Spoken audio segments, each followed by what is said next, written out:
In the 1950s, young Marty Mauser pursues his dream of becoming a champion table tennis player. Marty Supreme is directed by Josh Safdie and stars Timothée Chalamet, Odessa A'zion, Gwyneth Paltrow, Kevin O'Leary, and many more. So Jeffrey, what did you think about Marty Supreme? Marty Supreme!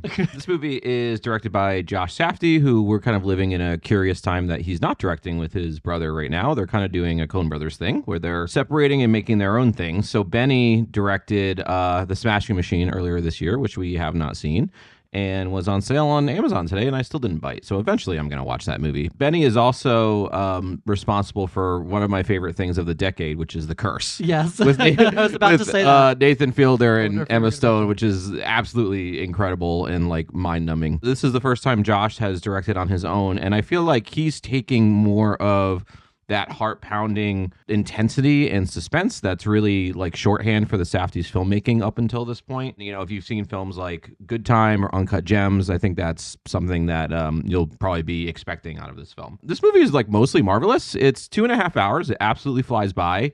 I checked my watch one time, but it was not of boredom. It was out of I'm very curious where we are in the story, knowing that this film is 2.5 hours long, and we happen to be around the 2-hour mark. I went a whole 120 minutes without even a breath of where are we in this whole scenario. So I was shocked that the perception of time with this film was almost like time didn't exist. It's so good at that particular Safdie anxiety, but to me, it feels so much more fun and breezy than like a movie like Uncut Gems, which is just gnawing to watch, in my opinion. It almost has like this distinct comic thriller quality that makes it a pleasure to watch, even at the times where you can get a little bit uncomfortable. My only issue with the film, and this happens in virtually every Safdie movie, but to heighten the tension, there's a certain point where stuff kind of just happens. The film sells it because this character is so good at digging these holes for himself and deeper holes, and so it kind of makes sense. But every situation ends in the absolute worst case scenario that you can think of, and some of that is left to chance with some odd things happening. But again, I think that's really minor in an otherwise like very, very watchable and fun movie. I completely agree. I think those things are just easy to overlook because the film is just having so much fun with itself. I really think there's a lot to love about this movie. It's so unhinged. It's really unexpected. As you were saying, it's very fast paced. It's built really around this very arrogant, self-absorbed, and aspirational character. As you mentioned, Timothée Chalamet plays the character of Marty Supreme, whose performance is really in charge of guiding this film. But I think what makes this film so great is just the communication between all the elements of what goes into making a good film, from its characters, the story, the production design, the costume design, the hair and makeup, the score, the lighting. All these pieces are really in harmony in this film in ways that you don't often see. Of course, I think I could say a few, like No Other Choice this year was very much like that as well. There are examples of that in cinema this year, but you just get them few and far in between, I think. And this one really does a good job of you seeing how there was so much vision and collaboration between all these different departments that really came together in a harmonious way for me. Going into the beginning of the film, this film really wastes no time revealing the type of film it's going to be and the type of character that Marty Supreme is. There's this particular joke that happens just a few minutes in that's just absolutely so obscene and literally made my jaw drop, down to the floor. And it was so obscene that the audience went silent, completely silent. You could hear a pin drop in this theater. There's some messed up jokes in this movie. I mean, it is, but it's messed up jokes because Marty sucks. Yes, it's stuff that Marty would say. Yes, but it was a really great moment because it just completely sets the tone of this film in terms of its comedy, its obsceneness, its self-absorption, and this arrogance, which we'll get into, I think, down the line when it comes to the main themes of the film. Marty is intolerable. And I really enjoyed the film, but when we walked out of it, it's one of the first things I said to you was like, I haven't hated a movie character. And there are definitely there are things to like about him or appreciate about him, but he embodies a very particular narcissism, especially I know some men in their 20s who are light versions of Marty, and this personality drives me crazy. And I've interviewed for jobs many Martys, and oh god. Anyway, sorry. It's a very uniquely American thing that's happening here. This American exceptionalism, this arrogance, this self-entitlement that only a white man could portray in 1950s America. I'll have more to say about that in a little bit, but Marty is an incredibly well-written character. He is a lot of contradictions. I think I'm taking your words when I say this, but he's such an unbelievable little shit. Yeah. Like, I find myself rooting against him, but also he's so smart also. Like, he's charismatic, he's charming, he's utterly shameless, and as hard as it is to watch, you also can't help but appreciate how he gets himself out of situations. And granted, they're always situations he puts himself in, but it's just funny because he's stupid enough, or like maybe even egocentric enough to make these situations for himself, but always smart enough to get out of them. Yeah. So it's kind of an interesting thing, and it's very distinctly Safdie in the way that almost everything goes south in this movie for Marty. Like, just every little situation never really works out. It has a lot in common with Catch Me If You Can, which I think has that, like, much more lighthearted film, but like that idea of constantly moving and conniving and going on from one situation to the next, planning your end game. And he's so much fun to watch, even if he embodies, like I was talking about before, that exact personality of a male, like a male in your 20s that I just want to punch. That doesn't mean that there's not something profoundly true about his character and this performance. Yeah, I completely agree. And tying that into the narrative a little bit, his character, he is all about winning this table tennis grand tournament, and he thinks that it's going to bring the craze that is table tennis from the Eastern world into North America and the United States, and it's going to blow up, and he's going to be on the cover of Wheaties boxes. Like, he has this whole vision in his head for where he can go with this sport. But there's also this arrogance and self-entitlement that he thinks he's the best. Like, he already knows he's the best. He's telling everybody he's the best. Yeah. But there's also this youthful narcissism to his character. And the reason I say youthful narcissism, because I do think there's some sort of evolution in the film, but it's crazy how he gets himself into these situations, as you were saying, and then just lies and fabricates things to get himself out of things. And that is just so emblematic of a narcissistic person to me, is to never take responsibility for your own actions, the things you say, the things you do, never take responsibility for others and how you impact other people. And that is just covering this film in so many different ways. Yeah, the only time he takes responsibility is if it's like a method to get him out of a situation. It's a way to leverage something that he needs, not an actual, example of contrition. Yeah, and so he's really just using all these people around him to get to his end goal of winning this tournament. We didn't talk about Timothée Chalamet, but he absolutely crushes this performance. Oh yeah, he's terrific. And it's funny because there's been a lot of like weird PR things happening with him lately that people are tilting their heads at, but I think after you see the movie, you'll understand where that is coming from. He's almost like embodying his character, I think, in a lot of these promotional things. Yeah, I've honestly been kind of repulsed at some of the things that he's been saying in the press, but after the movie, and it's not that I think you should talk about how great you are, but I do think you're completely right that he's embodying something in the film, I think, to get people to see it. Yeah, I think it's a little bit of an act here. He's been talking about his own acting abilities in this role, but it's really true. Yeah. One thing I love about this film, and this goes to something you were talking about before, is you could look at Marty through a variety of lenses. So the first thing to me, I don't think it's a mistake that on those ping pong balls that he has printed, it says Marty Supreme Made in America. That's also, interestingly enough, I know that it's a common title, but it's also the series finale title of The Sopranos, which I also think was a giant commentary on America. I only flag that because I think both the film and like something like The Sopranos is showing the dark side of American ideals in a certain way.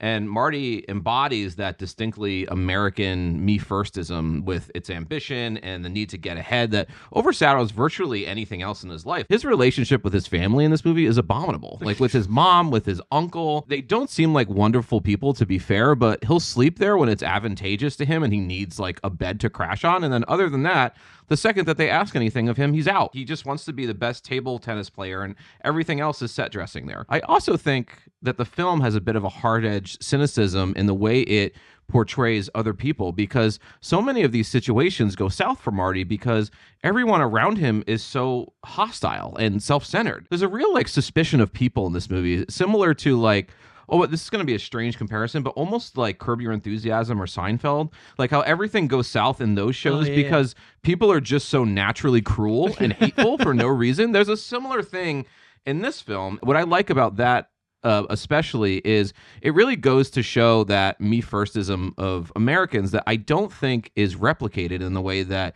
it shows Japanese people, which is really interesting. Yeah. So like the film is very careful to show that the Japanese table tennis champion is more of a cultural icon, but in the film's words, he's like a humble craftsman. So there's like a celebratory cultural oneness in that characterization of the Japanese people that's really absent from the Americans because they just look at it like a business venture. Yeah. They're like, how do we monetize this? It's not about pride at all. I want to go to Gwyneth Paltrow because what you said, I think, made a great point about her character. So she plays, I wouldn't say love interest of Marty in a way, but they have this kind of connection and bond that he really tries to engage early on in the film, but through his arrogance and self-centeredness, he thinks he could get this movie star to care about him. She plays this character where she's kind of like an actress that's been rejected by Hollywood. Like her heyday is past. She really clearly just sees through him because I think she recognizes herself in him. The way in which she probably started out as a young actress, just with full of energy and fighting spirit, and you can see how the industry has humbled her in a certain way. And I think she takes a lot of that and she puts it on Marty in some very specific and fantastic sequences that take place in some hotel rooms. Yeah, I think she has a distinct quality that she's been on top of the world and then not on top of the world. She already knows what Marty's trajectory is going to look like if he even achieves his dreams. Yes, exactly. So we'll get a little bit deeper into that later. But from there, we also have Odessa A'zion, who plays Rachel Misler in the film, and she is the other love interest of Marty. The beginning of the film pretty much opens up with them hooking up in the back of the shoe shop. Lots of sperm. Yes. Oh my gosh, I forgot about lots that. of sperm. That was really funny. I forgot. That's like the first joke of the film that really sets the tone. Anyways, I like her character because opposite of Gwyneth Paltrow, she really complements Marty's character. Like she's almost like him in a lot of different ways. There's this youthful arrogance about her as well. As you were saying, a lot of these characters have this youthful arrogance and self-entitlement.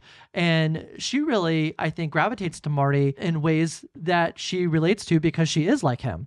And we noticed that in a few sequences, like one has a dog in it. There's something she does with the dog. And also, which we'll get into, she has this fantastic scene towards the back end of the movie, which she absolutely crushes. Complete scene stealer. I'm a little more forgiving of her character because I see her more like conniving out of necessity, more so like to get out of a situation where she was a victim and is like slowly taking control again.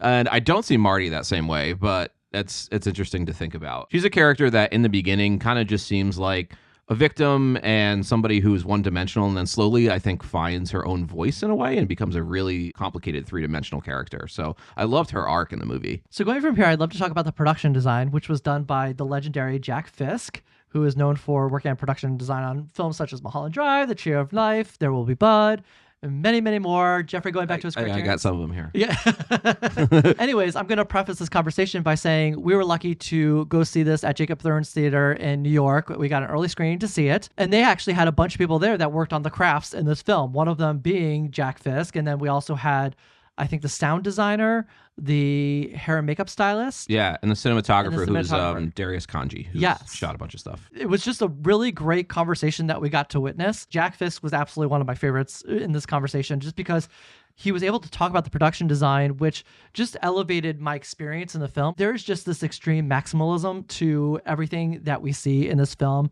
from objects and textures and buildings and the architecture of lots of these sets. For example, there's this shoe store that plays prominently early in the movie, and there's just all this old lighting, this wood paneling, there's foot measuring tools, there's these old period chairs that everybody's sitting in, there's just shoes lining the walls. There's papers absolutely everywhere. Our eye doctor was like upgraded recently, but before that, it was like all old school with just papers everywhere. Yeah. Like, it really feels like that. Yeah, so my grandfather used to own an optical shop where he made glasses. Back in those days when I was growing up, all the glass was like hand carved there in-house.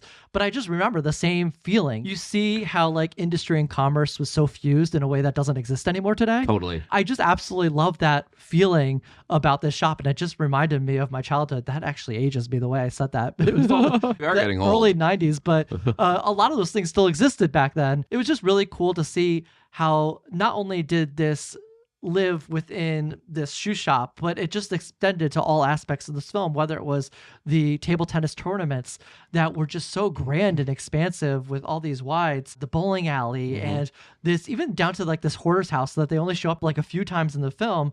But, there's the lavish New York penthouse that Kevin O'Leary's character is in. There's Marty's mom's apartment. Everything is littered from top to bottom, thematically in this time period. And it just felt so lived in and just so atmospheric. He said this thing when we saw him that we always kept in mind when I was in theater in high school, which is that if you do a really good job, nobody ever knows you were there. And I know that like we're film appreciators, so we're looking around at those things. But in terms of what he meant of, we never for a second doubted where we were. Yeah, there was one scene that he talked about in terms of that exterior of the shoe shop. They needed to make the block look like 1950s New York. The building that they had scouted out for the shoe shop, next to it were all these buildings that had been modernized. So they literally built these facades on the front of all these new buildings to make them look as if they were from the time period. I had no idea. Yeah, it's funny too because like the cinematographer was there and Jack Fisk was there and they were kind of having an interplay. Jack Fisk was going into like all of the things that he worked on, and then Darius was just like, yeah, and then he made me shoot the whole thing in close-ups, which we didn't even get to see what your work. So I didn't understand that. That actually ties in perfectly to what I thought about the cinematography in this film, as you said, was done by Darius Khandi. And I do think there is a balance between what you were just saying with all these close-ups and these wide, like immersive and atmospheric feelings that really do show off the production design, because I do think he does both for as much as they're using these very tight lenses. There's a lot of these locations and scenic moments in the film where he's clearly using a higher aperture and with a more larger depth of field, so we could really see the space and visualize all the characters that are inhabiting it. And I noticed this in a lot of the table tennis scenes, but you could see the characters pretty clearly that are closer to the foreground, as well as the background elements and the characters that are in those spaces as well. That really shows off a lot of these production design elements. So I wouldn't say it happens a lot in the movie, but I think for establishing moments, we really do get a sense of these locations and the maximalism of everything that's in these shots. Then I think he really pairs this up well with these very tight shots with the shallower depth of field, the lower aperture, and really gives us these character portraits. I think it was just a great pairing of both of these two different styles, where you get a lot of that contrast, larger depth of field filmmaking paired with the shallow stuff as well. Yeah, completely. I mean, what you're talking about, I think, is perfectly embodied in that bowling alley scene. Because the second that the door opens, it feels like we're in a whole other world. Yeah, I absolutely love that bowling scene. And there was actually a funny moment where the sound designer, I'm blanking on their name, but they were talking about how all the footage that came back, the audio from the bowling alley was so loud because Josh Safdie just had everybody like bowling during this moment. So there was just so many sounds that they tried to take out a lot of the bowling sounds to make the audio of the characters and what they were saying stand out more. During this conversation, I was like, why would you do that? Like, that's a bowling alley, because I'm a bowler. So I bowl in a league every week. And the crazy thing about bowling is that you go in that place and there's just noise everywhere. It is very immersive. Pins being hit all the time, bowling balls like coming up the return, and people, picking them up or putting them down. So many natural noises to a bowling alley that I think would have totally been lost if they had taken out these sounds. So I was just really appreciative of this conversation because it showed the process of like, it's taking over the voices of the actors a little bit too much. We should take down that sound. And then putting back in that ambient sound and realizing like we need to embrace what is real and authentic about this location. Yeah. Jack Fisk came in on that conversation because they were talking about how they scouted this bowling alley in New York and they completely redid the interior to match the time period. Yeah, and they were able to take out like the mechanical aspects of the pins. Yeah. It's a good way to talk about the influences of the film. Like that scene where he opens the door to the bowling alley and we feel like we're transported to another world. It reminds me so much of the Copacabana scene from Goodfellas. You definitely have to like have an appreciation for that tactile, very fast-moving type of style that Scorsese adopted for that film and seeing it on display here. I completely agree. And taking that and pairing it with the cinematography and lighting and the grading of the film, I would say, I hate to bring up Wicked in a film conversation like this, but if you absolutely hated the color grading of Wicked, you will love this movie. Yeah, this movie looked great. Yes. Yeah. From a lighting perspective, from a grading perspective, the lighting is harsh.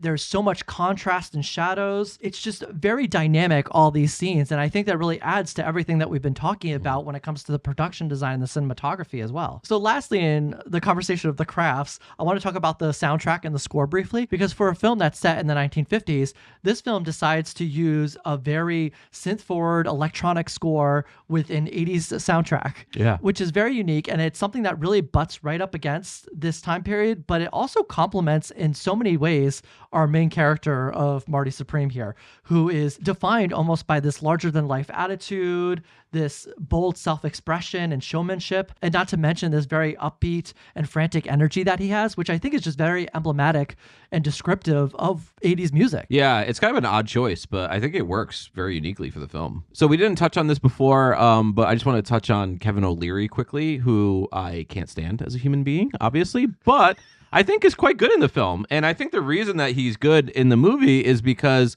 he's basically playing a character that's a caricature of a Kevin O'Leary. He's a rich asshole who like wields power and uses his power to either lift other people up or break them down on a complete whim. So I thought that he really worked, strangely. He's not in the movie like a ton, but the scenes that he's in, and basically he's being Kevin O'Leary, like he's being Kevin O'Leary that you would see on Shark Tank. I thought it really worked, actually. Yeah, he really aids in the thematics that this film is dealing with when it comes to the people on the bottom trying to work their way up and the way they have to fight for that. And Marty Supreme does have a scene in the film where he alludes to that, just like the reason I have to fight so much is to like get somewhere. And so the attitude is in a way is actually something that you could admire in his character if you had to admire something. So I think we should probably talk about the ending of the film, which requires us going into spoilers. So are you ready to go to spoilers? I am ready to go to spoilers. So if you have not seen Marty Supreme, now is your time to go away and come back once you've seen the film.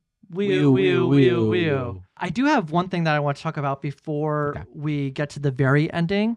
And I think you're talking about like the table tennis sequence and the end. No, I meant like the baby. I don't have much to say about the table tennis sequence. Okay, I have a few things to say before we get there. I want to get back to character Rachel in the film because there is this moment that completely threw me off guard.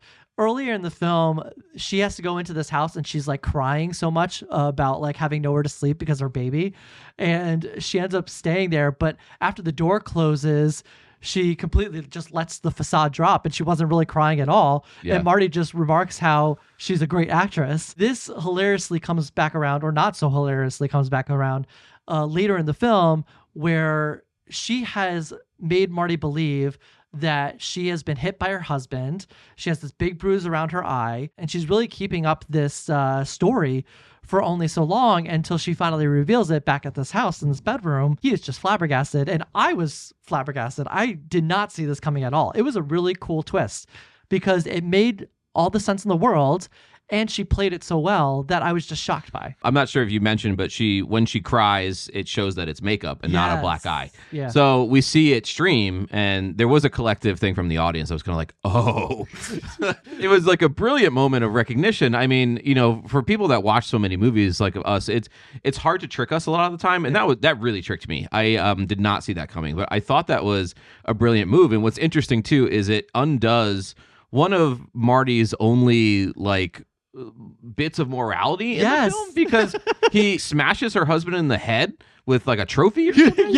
And that's one of the only times in the movie I was like, yeah, go Marty, you actually have some morality. Of course it was all for naught because she was lying. Going from there, yes, we could get into this table tennis sequence where he flies himself to Japan so he could play in this fake tournament against the Japanese competitor that beat him in the World Championship. And he's banned from the real tournament because when in the first half hour of the movie, when he was showing off and buying champagne and dinner for everybody, he put it on the tab. Yeah, I put on the tab of the organization. It was like $1,500.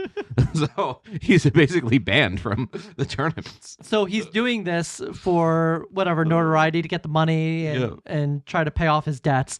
Anyways, this character's outrageous. Yes, this character's so outrageous. But, you know, there are little ways in which this sequence reveals, I think, how he's becoming humbled in certain ways. So at first, when I saw the film, I was a little disappointed in maybe the evolution of the character, or I felt like towards the end of the film, all these things that do change in his character happen quite suddenly. Then I thought about it some more, and I just thought a lot of these things do take time. A person doesn't change overnight. The self-absorption, this arrogance is still going to remain in some ways, but this match, I think, reveals the ways in which he is changing. And one of the most notable things he does in this scene is that after the match is completed and he sees the crowd cheering, he decides to reveal to the crowd that they've been duped, that this whole thing was staged to make the Japanese competitor win again, to promote the pens for Kevin O'Leary's company. But I think it really separates himself from the character that we saw earlier in the film, where he's lying to others, misrepresenting events, where he is blaming a lot of other people for his own failures. And I think in this moment, he really wants to play him. You see a appreciation and a respect for the Japanese competitor that we didn't see in that first time that they competed, where his character was pretty much a sore loser. He lost the match. He didn't even, congratulate. He throws a trash bin, I think. Yeah. He didn't congratulate, the Japanese competitor. And he throws the trash bin and he just wails on the floor like a little baby. And in this scene, he has that competitive fighting spirit still. And I think this arrogance still exists in some way. Even though he does win this match, he does end up congratulating his opponent, and I think in a way that shows that he respects him and his commitment to his sport. It's funny you say that because I didn't interpret it that way. I think you're right that there's growth. Yeah. But at the same time, I think he's weaponizing the audience because he wants to play an honest match. That is true. Yeah. And that is growth from before, where I feel like he probably would have just wanted to win at all costs. But I think that he's weaponizing the audience in order to have that match so that he can show that he's the best. I completely agree. I don't know if that's totally part of the growth, or maybe it is growth a little bit. And two, with the Japanese competitor, he shakes his hand and says that he's a great player, but only after he won. Yeah. I think I could go either way. I think what you're saying is totally correct, but at the same time, I do think that there's some sort of scheming as part of it too. No, I completely agree. That I was a little torn during the scene, and I did think those exact same thoughts. And part of me was wondering, is he just a narcissist? And is this his way of feigning something and using the audience to get what he wants and desires? Yeah, and it could be both things. I mean, people are complex, right? Yeah. I distinctly remember him winning and falling over, right? And it seems like he's the only person in the world that cares that he won. He just needed it so that he could finally move on and be a person.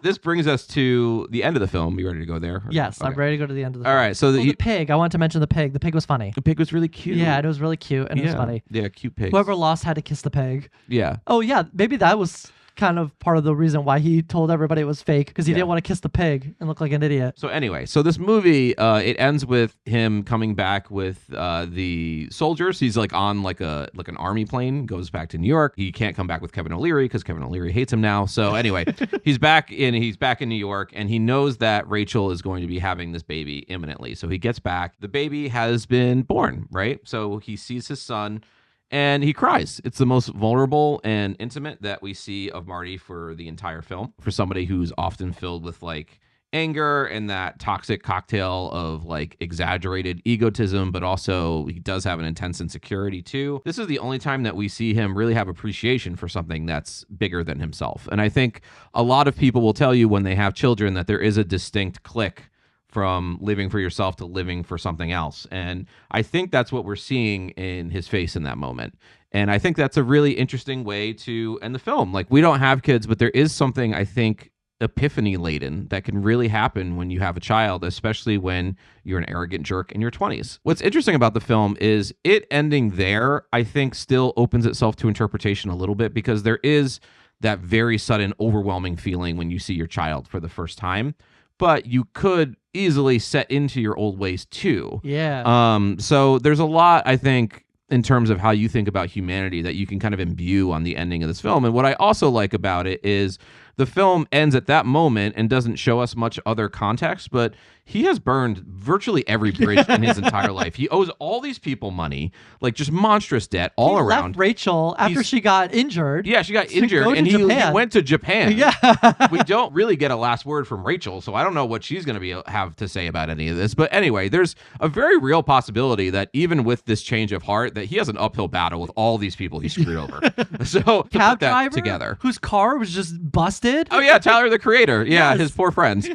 So you ready to go to grades? Yes, I'm going to give Marty Supreme an A-. I thought it was great and lovely and a very, very good time at the movies. Despite him being somewhat of an unlikable character and this being hard to watch at some times, I do think that mass audiences should probably give this movie a shot. It's exciting enough that I think that a lot of people would really like it. So I hope it does well at the box office. But for us hearing about this movie with all of the hype since it premiered at New York Film Festival, I'm glad we finally saw it, and I think it is definitely deserving of the hype. I completely agree. I give the film an A. I really, really loved it and enjoyed it. I thought, as I said earlier, it just has this marriage between all of its elements. It has great characterization. This world feels very inhabited and grounded and gritty. And I just loved all these aspects. 80s music is like one of my favorite genres of music. So this score and soundtrack just absolutely blew me away. I absolutely loved it. Great ending note to finish the film on. I don't want to say it because we're in our wrap up. I can't say what song it is. But there's an 80s song that wraps up the end of the film, which is really emblematic of, I think, the story itself. So it just really comes together well. The amount of jaw-dropping things that he just says to people continued to astound me time and time again, as much as I was getting used to his character. But still felt like, oh my God, they really went there. They go there in this film with their jokes. Totally. In ways that you do not expect. All right, and that's it for our review of Marty Supreme. Marty Supreme is in theaters on Christmas Day, so be sure to go check it out. Let us know in the comments, what did you think about this film? As always, thank you guys for watching, and we'll see you next time.